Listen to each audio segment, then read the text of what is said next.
Welcome to ones mathematics for computer and information science 3 എന്ന subject ആണ് നമ്മൾ ഇന്ന് ഇവിടെ ഡീൽ ചെയ്യുന്നത്. അതിലെ ഫസ്റ്റ് രണ്ട് മോഡ്യൂൾസ് മെയിൻ ആയിട്ട് എക്സ്പ്ലെയിൻ ചെയ്യുന്നത് പ്രോബബിലിറ്റിയെ ബേസ് ചെയ്തിട്ടാണ്. എന്താണ് പ്രോബബിലിറ്റി, എന്താണ് റാൻഡം എക്സ്പെരിമെന്റ് എന്നതിനെ കുറിച്ചാണ് നമ്മൾ പഠിക്കുന്നത് ആദ്യത്തെ രണ്ട് മോഡ്യൂൾസിൽ. അപ്പോൾ അത് തന്നെ ഈ പ്രോബബിലിറ്റി തന്നെ രണ്ട് രീതിയിലുണ്ട്. ഒന്ന് ഡിസ്ക്രീറ്റ് റാൻഡം എക്സ്പെരിമെന്റ് വഴി ചെയ്യുന്നതും മറ്റൊന്ന് കണ്ടിന്യൂസ് റാൻഡം എക്സ്പെരിമെന്റ് വഴി ചെയ്യുന്നതും. ഓക്കെ, അപ്പോൾ നമുക്ക് ഫസ്റ്റ് മോഡ്യൂളിൽ പറയുന്നത് ഡിസ്ക്രീറ്റ് റാൻഡം എക്സ്പെരിമെന്റ് എന്താണ് എന്നതിനെ കുറിച്ചാണ്. അതുപോലെ ഡിസ്ക്രീറ്റ് റാൻഡം എക്സ്പെരിമെന്റ് എന്താണ്, അതിന്റെ പ്രോബബിലിറ്റി വാല്യൂസ് എങ്ങനെയാണ് നമ്മൾ മെഷർ ചെയ്യുന്നത് എന്നതിനെ കുറിച്ചാണ് നമ്മൾ ഫസ്റ്റ് മോഡ്യൂൾ ഡീൽ ചെയ്യുന്നത്. ഓക്കെ, ആദ്യം പ്രോബബിലിറ്റി എന്താണെന്ന് മനസ്സിലാക്കുന്നതിന് മുമ്പ് ആദ്യം എന്താണ് റാൻഡം എക്സ്പെരിമെന്റ് എന്ന് നമുക്ക് നോക്കാം. ഓക്കെ, ആദ്യം എന്താണ് random experiment, discrete random experiment. Okay, അതിനെ കുറിച്ചാണ് നമ്മൾ ഫസ്റ്റ് മോഡ്യൂളിൽ പറയുന്നതെന്ന് പറഞ്ഞു. An experiment whose outcome cannot be predicted, നമുക്ക് പ്രീവിയസ് ആയിട്ട് പ്രെഡിക്റ്റ് ചെയ്യാൻ പറ്റില്ല, അങ്ങനെയുള്ള എക്സ്പെരിമെന്റിനെയാണ് നമ്മൾ എന്ത് പറയുന്നത്, റാൻഡം എക്സ്പെരിമെന്റ് എന്ന് പറയുന്നത്. ഒരു എക്സ്പെരിമെന്റ് ചെയ്തു കഴിഞ്ഞാൽ നമുക്ക് എന്ത് കിട്ടണം, ഒരു ഔട്ട്പുട്ട് കിട്ടണം. ഏതൊരു എക്സ്പെരിമെന്റ് ചെയ്താലും നമുക്കൊരു സ്പെസിഫൈഡ് ഇൻപുട്ട് കൊടുക്കുന്നതിനനുസരിച്ച് നമുക്കൊരു ഔട്ട്കം കിട്ടണം, ഔട്ട്പുട്ട് കിട്ടണം. ഓക്കെ, അപ്പോ എവിടെ ഒരു റാൻഡം എക്സ്പെരിമെന്റിന്റെ കേസിൽ നമുക്ക് ഔട്ട്പുട്ട് എന്താണ് കിട്ടുക എന്ന് നമുക്ക് പ്രീവിയസ്ലി പ്രെഡിക്റ്റ് ചെയ്യാൻ പറ്റില്ല. ഓക്കെ, അത്തരത്തിലുള്ള എക്സ്പെരിമെന്റ്സിനെയാണ് നമ്മൾ എന്ത് പറയുന്നത്, റാൻഡം എക്സ്പെരിമെന്റ്സ് എന്ന് പറയുന്നത്. നമ്മൾ കോയിൻ ടോസ് ചെയ്യുന്നു, ഡൈസ് ടോസ് ചെയ്യുന്നു, ഇതെല്ലാം എന്താണ്, റാൻഡം എക്സ്പെരിമെന്റ് ആണ്. കോയിൻ ടോസ് ചെയ്യുന്ന സമയത്ത് നമുക്കറിയാം രണ്ടിൽ ഏതെങ്കിലും ഒന്നുകിൽ ഹെഡ് വരാം, അല്ല എങ്കിൽ ടെയിൽ വരാം. അങ്ങനെ മാത്രമേ നമുക്ക് പറയാൻ പറ്റൂ. ഹെഡ് ആണ് വരുന്നതെന്ന് നമുക്ക് മുൻകൂട്ടി ഉറപ്പിച്ച് പറയാൻ പറ്റുമോ? പറ്റില്ല. ടെയിലാണ് വരുന്നതെന്ന് നമുക്ക് മുൻകൂട്ടി പറയാൻ പറ്റുമോ? ഒരിക്കലുമില്ല. അപ്പോൾ ഹെഡ് വരാം അല്ലെങ്കിൽ ടെയിൽ വരാം. അതേപോലെ തന്നെയാണ് ഡൈസ് ടോസ് ചെയ്യുന്നത്. ഡൈസ് ടോസ് ചെയ്യുമ്പോൾ ഡൈസിന് എത്ര ഫേസസ് ഉണ്ട്? 6 ഫേസസ് ഉണ്ട്. ഈ 6 ഫേസസിൽ ഏത് ഫേസ് വേണമെങ്കിലും ഡൈസിൽ വരാം. ഓക്കെ, അങ്ങനെയുള്ള എക്സ്പെരിമെന്റ്സ്, അതായത് ഏത് ഫേസ് ആണ് വരുന്നതെന്ന് നമുക്ക് മുൻകൂട്ടി ഒരിക്കലും പറയാൻ പറ്റില്ല. സോ അങ്ങനെയുള്ള എക്സ്പെരിമെന്റ്സിനെയാണ് നമ്മൾ എന്ത് പറയുന്നത്, റാൻഡം എക്സ്പെരിമെന്റ്സ് എന്ന് പറയുന്നത്. സോ ആ random experiment, discrete random experiment എന്താണെന്ന് നോക്കാം. The set of all outcomes for random experiment is called sample space. നമ്മൾ ഒരു റാൻഡം എക്സ്പെരിമെന്റ് ചെയ്തു കഴിഞ്ഞാൽ നമുക്ക് അതിൽ കിട്ടുന്ന ഔട്ട്കംസിനെ എല്ലാം ഒരു സെറ്റിനകത്ത് അറേഞ്ച് ചെയ്ത് കഴിഞ്ഞാൽ ആ സെറ്റിനെ നമ്മൾ പറയുന്ന പേരാണ് സാമ്പിൾ സ്പേസ്. ഓക്കെ, അപ്പൊ അതായത് ഒരു കോയിൻ ടോസ് ചെയ്യുന്നു. ഒരു കോയിൻ ടോസ് ചെയ്യുന്ന സമയത്ത് എനിക്ക് ആദ്യം കിട്ടിയത് ടെയിൽ ആണെന്ന് വിചാരിക്കുക. സോ സപ്പോസ് ആദ്യം കിട്ടിയത് ടെയിൽ, രണ്ടാമത് കിട്ടിയതും ടെയിൽ, മൂന്നാമത് കിട്ടിയതും ഹെഡ് ആണ്. സോ 3 തവണയാണ് ഞാൻ ആ റാൻഡം എക്സ്പെരിമെന്റ് ചെയ്തത്. അപ്പോ സാമ്പിൾ സ്പേസ് എന്ന് പറയുന്നത് എനിക്ക് കിട്ടിയ ഔട്ട്കമിന്റെ എല്ലാത്തിന്റെയും സെറ്റ് ഓഫ് അറേഞ്ച്മെന്റ് ആണ്. ആദ്യം കിട്ടിയത് ടെയിലാണ്, രണ്ടാമത് കിട്ടിയത് ടെയിലാണ്, മൂന്നാമത് കിട്ടിയത് എന്താണ്, ഹെഡ് ആണ്. ഇങ്ങനെ തന്നെ വരണം എന്ന് നിർബന്ധമുണ്ടോ? ഇല്ല. ഏതോ ഒരു റാൻഡം എക്സ്പെരിമെന്റ് ചെയ്തപ്പോൾ നമുക്ക് ഇങ്ങനെയാണ് എനിക്ക് ഒരു ഔട്ട്കം കിട്ടിയത്. ഓക്കെ, ഈ ഔട്ട്കമിനെ എല്ലാം സെറ്റിനകത്ത് അറേഞ്ച് ചെയ്യുന്നതിനാണ് നമ്മൾ എന്ത് പറയുന്നത്, സാമ്പിൾ സ്പേസ്. ആ സെറ്റിന് പറയുന്ന പേരാണ് സാമ്പിൾ സ്പേസ് എന്ന് പറയുന്നത്. Okay, then A sample space is discrete. ഈ സാമ്പിൾ സ്പേസ് ഡിസ്ക്രീറ്റ് ആവുന്നത് എപ്പോഴാണ്? If it has finitely many or countable number of elements. ഇതിനകത്ത് നമുക്ക് എത്ര തവണ നമ്മൾ ആ റാൻഡം എക്സ്പെരിമെന്റ് ചെയ്യുന്നു, ആ റാൻഡം എക്സ്പെരിമെന്റ് ചെയ്യുന്നത് ഒരു ഫൈനൈറ്റ് ടൈമിലാണ് ചെയ്യുന്നതെങ്കിൽ, അതായത് ആദ്യം ഒരു specified time 0th time, first time, second time, third time, ആ രീതിയിൽ മാത്രമാണ് നമ്മൾ ആ റാൻഡം എക്സ്പെരിമെന്റ് ചെയ്യുന്നതെങ്കിൽ അതിനെ പറയുന്നതാണ് ഡിസ്ക്രീറ്റ് റാൻഡം എക്സ്പെരിമെന്റ്. മറിച്ച് വേറൊരു ടൈം പറയുകയാണ്, 0ക്കും 1നും ഇടയിൽ എല്ലാ ടൈമിലും, 0ക്കും 1നും ഇടയിൽ എത്ര ഡിസ്ക്രീറ്റ് പോയിന്റ്സ് ഉണ്ടാവും, എത്ര ചെറിയ പോയിന്റ്സ് വേണമെങ്കിലും നമുക്ക് എന്ത് ചെയ്യാം, അവിടെ ഡിഫൈൻ ചെയ്തെടുക്കാൻ പറ്റും. കാരണം 0, 1 എന്ന് പറയുന്നത് 0.1, 0.2, 0.3 അങ്ങനെ ചെറുതാക്കാം. വീണ്ടും ചെറുതാക്കാൻ പറ്റുമോ? പറ്റും. 0.01, 0.02 ആ രീതിയിലും ചെറുതാക്കാം. അപ്പോൾ ഏതൊരു വളരെ വളരെ ചെറിയ ടൈമിൽ ഓഫ് ഡ്യൂറേഷനിൽ നമുക്ക് ആ റാൻഡം എക്സ്പെരിമെന്റ് ചെയ്യുന്നെങ്കിൽ അത്തരം റാൻഡം എക്സ്പെരിമെന്റ്സിനെയാണ് കണ്ടിന്യൂസ് റാൻഡം എക്സ്പെരിമെന്റ്സ് എന്ന് പറയുന്നത്. ഡിസ്ക്രീറ്റ് വരുന്ന സമയത്ത് എന്താ പ്രത്യേകത? 0, then അടുത്ത 1, then 2, ആ ഒരു finite number of random experiments, finite time of random എക്സ്പെരിമെന്റ്സിനെയാണ് നമ്മൾ എന്ത് പറയുന്നത്, ഡിസ്ക്രീറ്റ് റാൻഡം എക്സ്പെരിമെന്റ്സ് എന്ന് പറയുന്നത്. Finitely or many number of countable number of elements, നമുക്ക് അത് എന്ത് ചെയ്യാൻ പറ്റും, ആ എലമെന്റ്സിനെ നമുക്ക് കൗണ്ട് ചെയ്യാൻ പറ്റും. ഫോർ എക്സാമ്പിൾ ഞാനിപ്പോ 3 തവണയാണ് ചെയ്തത്. ആദ്യം 0th time, then first time, then second time. Okay, അത്തരത്തിലുള്ള റാൻഡം എക്സ്പെരിമെന്റിനെയാണ് നമ്മൾ എന്ത് പറയുന്നത്, ഡിസ്ക്രീറ്റ് റാൻഡം എക്സ്പെരിമെന്റ് എന്ന് പറയുന്നത്. ഓക്കെ, അപ്പോൾ ഈ ഡിസ്ക്രീറ്റ് റാൻഡം എക്സ്പെരിമെന്റിനെ കുറിച്ചാണ് നമ്മൾ ഫുൾ ഫസ്റ്റ് മോഡ്യൂൾ കംപ്ലീറ്റ് നമ്മൾ പഠിക്കുന്നത്. ഡിസ്ക്രീറ്റ് റാൻഡം എക്സ്പെരിമെന്റിനെ പറ്റിയാണ്. ഓക്കെ, അപ്പോൾ ഇത് വെച്ചുകൊണ്ട് നമ്മൾ കണ്ടുപിടിക്കുന്ന അല്ലെങ്കിൽ ഇവാലുവേറ്റ് ചെയ്യുന്ന കുറച്ച് ടേംസിനെ കുറിച്ചാണ് നമ്മൾ ഇനി പഠിക്കാൻ പോകുന്നത്. അതിൽ മെയിൻ ആയിട്ട് നമ്മൾ വാല്യുവേറ്റ് ചെയ്യുന്ന ടേംസ് എന്ന് പറയുന്നത് മീൻ ആൻഡ് വേരിയൻസ്. അത് എന്താണ് മീൻ, എന്താണ് വേരിയൻസ്? സാധാരണ മീൻ എന്ന് പറയുന്നത്, സാധാരണ നമ്പേഴ്സിന്റെ മീൻ എന്ന് പറഞ്ഞാൽ എന്താ? നമ്പേഴ്സിന്റെ മീൻ എന്ന് പറഞ്ഞു കഴിഞ്ഞാൽ ആവറേജ് പറയുന്നത് തന്നെയാണ് മീൻ. ഓക്കെ, അതെന്താ നമ്മൾ ചെയ്യുന്നത്? കുറെ നമ്പേഴ്സിന്റെ ആവറേജ് എടുക്കുക എന്ന് പറഞ്ഞാൽ എന്താ ചെയ്യുന്നത്? ആദ്യം ആ നമ്പേഴ്സിന്റെ എല്ലാത്തിനെയും സം എടുത്തിട്ട് നമ്പർ കൊണ്ട് ഡിവൈഡ് ചെയ്യും. എത്ര എണ്ണം ഉണ്ട് അതുകൊണ്ട് നമ്മൾ ഡിവൈഡ് ചെയ്യും. അതിനെയാണ് നമ്മൾ എന്ത് പറയുന്നത്? ആവറേജ് എന്ന് പറയുന്നത്. ഇതേ കാര്യം നമ്മൾ ഏത് ഡിസ്ട്രിബ്യൂഷൻ നമ്മുടെ പ്രോബിലിറ്റിയിലേക്ക് വരുന്ന സമയത്താണ് അതിന്റെ വേർഡ് എന്തായി മാറുന്നത്? മീൻ എന്ന രീതിയിൽ മാറുന്നത്. സോ മീൻ കണ്ടുപിടിക്കുന്നത് ഇ ഓഫ് എക്സ്, ഇതിനെയാണ് നമ്മൾ എന്ത് പറയുന്നത്? മീൻ എന്ന് പറയുന്നത്. ഇ ഓഫ് എക്സിനെയാണ് ഞാൻ മീൻ എന്ന് നോട്ടേറ്റ് ചെയ്യുന്നത്. So E of X equal to sigma X into F of x. X എന്ന് പറഞ്ഞാൽ ഏതെല്ലാം ടൈമിലാണ് ആ റാൻഡം എക്സ്പെരിമെന്റ് ചെയ്യുന്നത് അതിനെയാണ് എക്സ് നോട്ടേറ്റ് ചെയ്യുന്നത്. 0, 1, 2, 3 അങ്ങനെയുള്ള ഡിസ്ക്രീറ്റ് ഇന്റർവെൽ ഓഫ് പോയിന്റ് ആയിരിക്കും X. Then F of X ആ സമയത്തുള്ള probability value. Okay, then E of X square ഇതിനെ പറയുന്നതാണ് സെക്കൻഡ് ഓർഡർ മീൻ എന്ന് പറയും. Sigma X square into F of X. ഇവിടെ എന്താണ്? X into F of X. ഇതെന്താണ്? X square into F of X. Then പുതിയൊരു ടേം ആണ് variance. Okay, variance കണ്ടുപിടിക്കുന്നത് എങ്ങനെയെന്ന് വെച്ച് കഴിഞ്ഞാൽ ഈ രണ്ട് ടേം വെച്ചിട്ടാണ് നമ്മൾ വേരിയൻസ് കാണുന്നത്. എങ്ങനെയാണ് കാണുന്നത്? E of X square minus E of X the whole square. E of X square minus E of X. E of X എന്ന് പറഞ്ഞാൽ എന്താണ്? മീന്റെ ഹോൾ സ്ക്വയർ. ഓക്കെ, ഇതിനും പുറമെ നമുക്ക് അറിയേണ്ട ഒരു പ്രധാനപ്പെട്ട കാര്യം കൂടെ ഉണ്ട്. പ്രോബബിലിറ്റി വാല്യൂസ്, ഏതെല്ലാം പ്രോബബിലിറ്റി വാല്യൂസ് ഉണ്ടോ ആ പ്രോബബിലിറ്റി വാല്യൂസിന്റെ എല്ലാത്തിന്റെയും സം എന്ന് പറയുന്നത് എല്ലായ്പ്പോഴും 1 ആയിരിക്കും. ഓക്കെ അല്ലേ? അതെങ്ങനെയാ വരുന്നതെന്ന് നോക്കാം. നമുക്കൊരു കോയിൻ ടോസ് ചെയ്യുന്നു. ഒരു കോയിൻ ടോസ് ചെയ്യുന്ന സമയത്ത് അതിന്റെ പ്രോബബിലിറ്റി, ഹെഡ് വരാനുള്ള പ്രോബബിലിറ്റി എന്താണ്? 1/2 ആണ്. ഇത് നമ്മൾ +2 ക്ലാസ്സിൽ പഠിക്കുന്നതാണ്. ഹെഡ് വരാനുള്ള പ്രോബബിലിറ്റി 1/2 ആണ്. ടെയിൽ വരാനുള്ള പ്രോബബിലിറ്റിയും എന്ത് തന്നെയാണ്? 1/2 ആണ്. ഓക്കെ, എങ്ങനെയാണ് ഈ 1/2 കിട്ടിയത്? ഓവറാൾ ടോട്ടൽ ഔട്ട്കം എത്രയാണ്? 2 എണ്ണമാണ്. ഒന്നുകിൽ ഹെഡ് അല്ലെങ്കിൽ ടെയിൽ. അതിൽ ഏതെങ്കിലും ഒരെണ്ണമായിരിക്കും നമുക്ക് കിട്ടുന്ന ഔട്ട്പുട്ട്. ഓക്കെ, ഹെഡ് കിട്ടാനുള്ള പ്രോബബിലിറ്റി ആണെങ്കിൽ ഒരെണ്ണമാണ് കിട്ടുന്നത്. ടോട്ടൽ എത്രയാണ്? 2 ആണ്. സോ ഏതാണോ കിട്ടുന്നത് ഡിവൈഡഡ് ബൈ ഓവറാൾ സം, എത്ര എണ്ണം മൊത്തത്തിൽ വരാം, അതിനെയാണ് നമ്മൾ എന്ത് പറയുന്നത്? പ്രോബബിലിറ്റി വാല്യൂ എന്ന് പറയുന്നത്. സോ ഹെഡ് കിട്ടാനുള്ള പ്രോബബിലിറ്റി ആണെങ്കിലും 1/2 ആണ്. ടെയിൽ കിട്ടാനുള്ള പ്രോബബിലിറ്റി ആണെങ്കിലും എന്ത് തന്നെയാണ്? 1/2 തന്നെയാണ് അല്ലെ?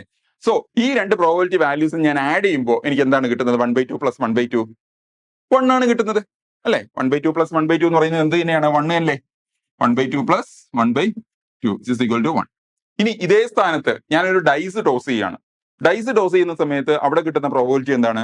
ഡൈസിന് 6 ഫേസ് ഉണ്ട്. 6 ഫേസിൽ 1 to 6 വരെയുള്ള നമ്പേഴ്സ് മാർക്ക് ചെയ്തിട്ടുണ്ട്. അതിൽ ഏതെങ്കിലും ഒരു നമ്പർ ആയിരിക്കും എനിക്ക് കറക്റ്റ് ഫേസ് ആയിട്ട് കിട്ടുക. ഓക്കെ, 1 കിട്ടാനുള്ള പ്രോബബിലിറ്റി 1/6, 2 കിട്ടാനുള്ള പ്രോബബിലിറ്റി ആണെങ്കിലും എന്ത് തന്നെയാണ്?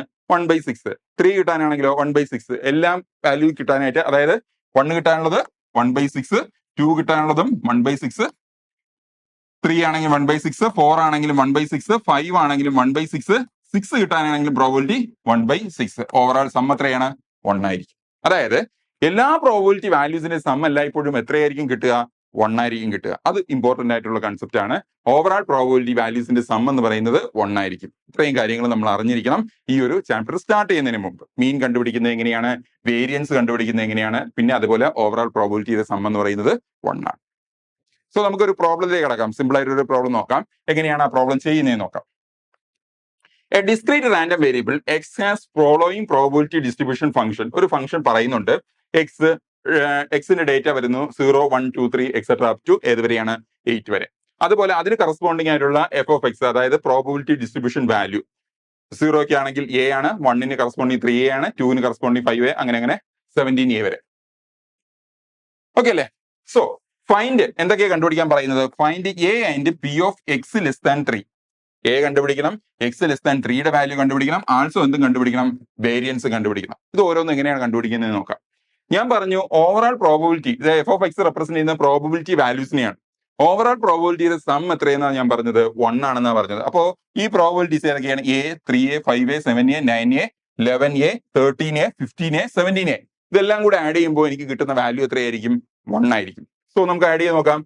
a plus 3 4, 4 plus 5 9, 9 plus 7 16, 16 plus 9 25, 25 plus 11 36, 36 plus 13 49, 49 plus 15 എന്ന് പറയുന്നത് 64, 64 plus 17 81.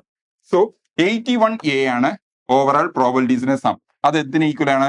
1 ഈക്വൽ ആണ്. അങ്ങനെയാണെങ്കിൽ a ഈക്വൽ ടു എനിക്ക് എന്തെന്ന് എഴുതാം? 1/81 എന്ന് എഴുതിക്കൂടെ? ഓക്കെ അല്ലേ? 1/81 എന്ന് എനിക്ക് എഴുതാം. സോ എയുടെ വാല്യൂ എനിക്ക് കിട്ടി 1/81 എന്ന്. വളരെ സിമ്പിൾ ആയിട്ടുള്ള ഒരു ടോപ്പിക്കാണ്, അല്ലെങ്കിൽ വളരെ സിമ്പിൾ ആയിട്ടുള്ള ചാപ്റ്റർ തന്നെ വളരെ സിമ്പിൾ ആയിട്ടുള്ളതാണ്. കുറച്ച് കാര്യങ്ങൾ നമ്മൾ പ്രോബബിലിറ്റിയുടെ കൺസെപ്റ്റ് അനുസരിച്ച് നമ്മൾ അറിഞ്ഞിരിക്കണമെന്ന് മാത്രമേ ഉള്ളൂ. ഓക്കെ അല്ലേ?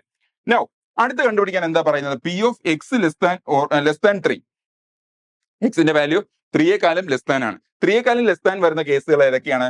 0 വരുന്ന കേസ്, 1 വരുന്ന കേസ്, 2 വരുന്ന കേസ്. അതിന്റെ എല്ലാത്തിന്റെയും പ്രോബബിലിറ്റീസിന്റെ സം എടുക്കുക. അത് മാത്രം ചെയ്താൽ മതി. P of X less than 3 is equal to എന്തായിരിക്കും വരിക? X less than 3. X less than 3 വരുന്ന സമയത്ത് ഏതൊക്കെയാണ് കേസ് വരുന്നത്? ഇത് okay, this one and this one. കാര്യം എന്താ? 3യേക്കാളും ലെസ് ദാൻ എന്നാ പറയുന്നത്. ഓക്കെ, അപ്പൊ ഏതൊക്കെയാണ്? a plus 3a plus 5a, a plus 3a 4a, 4a plus 5a എന്ന് പറയുന്നത് എത്ര വരും? 9a. സോ 9 ഇൻറ്റു എയുടെ വാല്യൂ എത്രയാണ്? 1/81. സോ സിംപ്ലിഫൈ ചെയ്യുമ്പോൾ 981 കട്ടായി പോകും. എന്ത് കിട്ടും? 1/9 എന്ന് കിട്ടും. അപ്പോ P of X less than 3 എന്ന് പറയുമ്പോൾ 3യേക്കാളും less than a 3a 5a മാത്രം ആഡ് ചെയ്താൽ മതി. ഓക്കെ, 9a എന്ന് കിട്ടും. 9 ഇൻറ്റു എയുടെ വാല്യൂ 1/81, സിംപ്ലിഫൈ ചെയ്യുമ്പോൾ 1/9 എന്ന് കിട്ടി. ഓക്കെ, അപ്പൊ എന്ത് ചെയ്തു? ഈ രണ്ട് കാര്യങ്ങളും കഴിഞ്ഞു. ഇനി എനിക്ക് എന്താ വേണ്ടത്? വേരിയൻസ്. വേരിയൻസ് കണ്ടുപിടിക്കാനായിട്ട് നമ്മൾ പറഞ്ഞു വേരിയൻസിന്റെ എക്സ്പ്രഷൻ ഞാൻ എഴുതി. എന്തായിരുന്നു വേരിയൻസ് എന്ന് പറയുന്നത്? E of X square minus E of X the whole square. അപ്പൊ ഇവിടെ രണ്ട് ടേം വേണം. ഇ ഓഫ് എക്സും വേണം, ഇ ഓഫ് എക്സ് സ്ക്വയറും വേണം. ഓക്കെ, ആദ്യം ഞാൻ ഇ ഓഫ് എക്സ് കണ്ടുപിടിക്കാൻ നോക്കുകയാണ്. ഇ ഓഫ് എക്സ് എന്താണ്? ഇ ഓഫ് എക്സിന്റെ formula sigma X into F of X. Sigma X into F of X. എന്താണ് X into F of X എന്ന് പറഞ്ഞാൽ? X into F of X എന്ന് പറയുമ്പോൾ X into അതിന്റെ കറസ്പോണ്ടിങ് പ്രോബിലിറ്റി, എക്സിന്റെ value അതിന്റെ corresponding probability. 0 into A 0, 1 into 3a 3a, 2 into 5a എത്ര? 10a, 3 into 7a 21a, then 4 into 9a 36a, 5 into 11. ആ രീതിയിൽ പൊക്കോണ്ടിരിക്കും. സോ അങ്ങനെ വരുന്ന സമയത്ത് ഈക്വൽ ടു 0 ഇൻറ്റു എ എത്ര വരും? 0. 1 ഇൻറ്റു 3a 3a തന്നെയാണ്. So 0 plus 3a plus 5a plus 5 into 2 10a എന്നാവും. So 3a plus 10a plus etcetera ഇതെല്ലാം കൂടെ എന്ത് ചെയ്യുക? ആഡ് ചെയ്യുക. ഇതെല്ലാ ടേമും കൂടെ ആഡ് ചെയ്യുക. 8 into 17a, 8 into 17a. So ഇതെല്ലാം സമ്മും കൂടെ ആഡ് ചെയ്യുന്ന സമയത്ത് ഇതെല്ലാ ടേംസും കൂടെ ആഡ് ചെയ്യുമ്പോൾ എനിക്ക് കിട്ടുന്നത് 444 ടൈംസ് ഓഫ് എ എന്ന് കിട്ടും. 444a എന്ന് കിട്ടും. സോ 444a 444 ഇൻറ്റു എയുടെ വാല്യൂ എത്രയെന്നാ പറഞ്ഞത്? 1/81. സബ്സ്റ്റിറ്റ്യൂട്ട് ചെയ്തിട്ട് നമ്മൾ ജസ്റ്റ് കാൽക്കുലേറ്റർ ചെയ്താൽ മതി. കാൽക്കുലേറ്റർ യൂസ് ചെയ്ത് ചെയ്യാവുന്നതേ ഉള്ളൂ. ഓക്കെ, സോ 1/81 മൾട്ടിപ്ലൈ ചെയ്യുമ്പോൾ എനിക്ക് കിട്ടുന്നത് 5.48. ഓക്കെ, ആ രീതിയിൽ ഇ ഓഫ് എക്സ് കിട്ടും. സോ ഇ ഓഫ് എക്സ് തന്നെയാണ് എന്തെന്ന് പറഞ്ഞത്? മീൻ എന്ന് പറയുന്നത്. ഇ ഓഫ് എക്സ് എന്ന് കിട്ടും. ഇനി ഇതേപോലെ തന്നെ ഇ ഓഫ് എക്സ് സ്ക്വയർ കാണുക. എന്താണ് E of X square? E of X square കണ്ടുപിടിക്കാനുള്ള ഫോർമുല എന്ന് പറയുന്നത് sigma X square into F of X. So X square വരുന്ന സമയത്ത് എന്താ ചെയ്യേണ്ടത്? ഇവിടെയും ഇതേ കാര്യം തന്നെയാണ് ചെയ്യേണ്ടത്. ഇതിന്റെ എക്സിന്റെ വാല്യൂസിന്റെ സ്ക്വയർ എടുക്കുക ഇൻറ്റു ആ വാല്യൂ, അതിന്റെ probability. 0 square into A 0, 1 square into 3a, അതുപോലെ 2 square into 5a, 3 square into 7a. നോക്കാം. 0, 1 square into 3a 3a, 2 square എത്രയാണ്? 2 സ്ക്വയർ എത്രയാണ്? 4, 4 into 5a 4 into 5a 4 into 5a.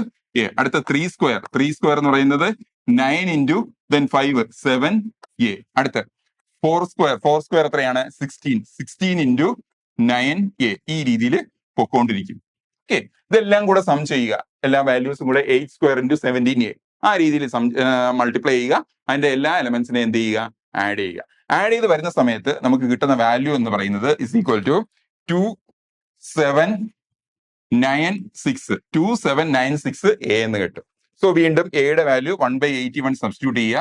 2796 into 1/81 simplify ചെയ്യുമ്പോൾ നമുക്ക് കിട്ടുന്നത് 34.5 എന്നാണ്. സോ 34.5 ഇതെല്ലാം കാൽക്കുലേറ്റ് ചെയ്യാവുന്നതാണ്. 34.5 അത് E of X 5.48, E of X square 34.5. So ഈ രണ്ട് ടേംസും വെച്ച് നമ്മൾ എന്ത് കണ്ടുപിടിക്കുക? വേരിയൻസ് കണ്ടുപിടിക്കുക. ഓക്കെ അല്ലേ? നോ, വേരിയൻസ് കണ്ടുപിടിക്കാനായിട്ട് variance equal to E of X square. Formula എങ്ങനെയാണ്? E of X square minus E of X the whole square. So E of X square എന്താണ്? ഇ ഓഫ് എക്സ് സ്ക്വയറിന്റെ value 34.5 5 minus E of X the whole square, അതായത് 5.48ന്റെ square, 5.48ന്റെ square. So simplify ചെയ്യുന്ന സമയത്ത് 4.47 എന്ന് കിട്ടും. ഇതാണ് വേരിയൻസ്. ഓക്കെ, ഇതാണ് വേരിയൻസ്. അപ്പൊ നമ്മൾ മീൻ കണ്ടുപിടിക്കുന്ന രീതി എങ്ങനെയാണ്, വേരിയൻസ് കണ്ടുപിടിക്കുന്ന രീതി എങ്ങനെയാണെന്നാണ് ഈ പ്രോബ്ലത്തിൽ ചെയ്തത്. അതുപോലെ നമുക്ക് പ്രോബബിലിറ്റി വാല്യൂവിന്റെ വേരിയബിൾ എന്തായിരുന്നു, അവിടെ എ എന്ന് പറയുന്ന വേരിയബിൾ അനുസരിച്ചാണ് എല്ലാ പ്രോബബിലിറ്റി എഴുതിയിരിക്കുന്നത്. സോ ആ എ കണ്ടുപിടിക്കാൻ അതിനു വേണ്ടി എന്താ ചെയ്യേണ്ടത്, ഓവറാൾ പ്രോബബിലിറ്റീസിന്റെ സം എന്ന് പറയുന്നത് എത്രയായിരിക്കും, 1 ആയിരിക്കും. അതിന് സോൾവ് ചെയ്തിട്ടാണ് നമ്മൾ എന്ത് കണ്ടുപിടിച്ചത്, എയുടെ വാല്യൂ 1/81 എന്ന് കിട്ടി. സോ എയുടെ വാല്യൂ എനിക്ക് കിട്ടി എത്രയാണ്, 1/81. അതേപോലെ നമ്മൾ മീൻ കണ്ടുപിടിച്ചു, ഇ ഓഫ് എക്സ് അത് എത്രയാണ്, 5.48 എന്നാണ്. അതുപോലെ ഇ ഓഫ് എക്സ് സ്ക്വയർ 34.5 ആണ്. പിന്നെ അടുത്ത് വരുന്നത് എന്താണ്, വേരിയൻസിന്റെ വാല്യൂ എന്ന് പറയുന്നത് 4.47 എന്നാണ്. ഓക്കെ, അത്രയും കാര്യമാണ് കണ്ടുപിടിച്ചത്. സോ നമ്മൾ പറഞ്ഞത് ഡിസ്ക്രീറ്റ് റാൻഡം എക്സ്പെരിമെന്റ് എന്താണ്, റാൻഡം എക്സ്പെരിമെന്റ് വർക്ക് ചെയ്യുന്നത് എങ്ങനെയാണ്, അതിന്റെ മീൻ കണ്ടുപിടിക്കുന്നത് എങ്ങനെയാണ്, വേരിയൻസ് കണ്ടുപിടിക്കുന്നത് എങ്ങനെയാണ്, അങ്ങനെയുള്ള ടൈപ്പ് ക്വസ്റ്റ്യൻസ് ആണ്. അതുപോലെ പ്രോബബിലിറ്റിയുടെ വേരിയബിൾ വന്നിരിക്കുന്നതിനനുസരിച്ചുള്ള വാല്യൂ, ആ വാല്യൂ കണ്ടുപിടിക്കാനായിട്ട് ഓവറോൾ പ്രോബബിലിറ്റീസിന്റെ സം 1 എന്ന് പറയുന്ന ഒരു കൺസെപ്റ്റ് ബേസ് ചെയ്തിട്ടാണ് നമ്മൾ ചെയ്യുന്നത്. നമ്മുടെ കൂടുതൽ ക്വസ്റ്റ്യൻസും മറ്റു കാര്യങ്ങളുമായിട്ട് നമുക്ക് ആപ്പിൽ എന്തായാലും അവൈലബിൾ ആണ്, നിങ്ങൾ തീർച്ചയായും കാണണം. Thank you.